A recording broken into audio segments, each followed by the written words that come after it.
గుండాపుల సూర్యనారాయణ మాజీ మంత్రివర్యులు శ్రీకాకుళం నియోజకవర్గం బీఎల్ గుండా సింహన్న అప్పన్నమ్మ దంపతుల రెండవ సంతానం 1981లో శ్రీకాకుళం మున్సిపాలిటీ వైస్ చైర్మన్గా, 1983 ఇండిపెండెంట్గా శాసనసభ ఎన్నికలలో రెండవ స్థానంలో ఉండగా తర్వాత 1985 అన్న ఎన్టీఆర్ పిలుపు మేరకు టీడీపీ శాసనసభ ఎన్నికల్లో పోటీ చేసి వరుసగా 1985, 1989, 1994, 1999 ఎమ్మెల్యేగా శ్రీకాకుళంలో గెలుపొంది 1989లో సోషల్ వెల్ఫేర్ మంత్రిగాను, కరువు మంత్రిగాను, జిల్లా తెలుగుదేశం పార్టీ అధ్యక్షుడు, సుమారు 10 ఏళ్లు అనేక శాసనసభ ఎథిక్స్ కమిటీ సభ్యులుగాను, సింహాచలం దేవస్థానం కమిటీ చైర్మన్గాను ప్రజలకు సేవలు అందించారు.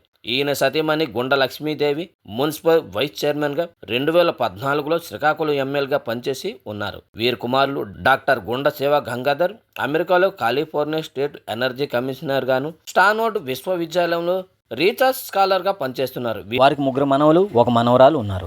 మాజీ మంత్రివర్యులు గుండాపుల సూర్యనారాయణ గారి అంతిమయాత్ర ఉదయం 9:30 అధికార లాంఛనాలతో అరసవిల్లిలో ఉన్న వారి స్వగృహం నుండి మొదలుపెట్టి శ్రీశైన వీధి మీదుగా అరసవిల్లి మిల్లు జంక్షన్ కలుపుకుంటూ తిరిగి అరసవిల్లి మెయిన్ రోడ్డు మీదుగా అరసవిల్లి శ్మశాన వాటి వరకు నిర్వహించుటకు నిర్ణయించారు.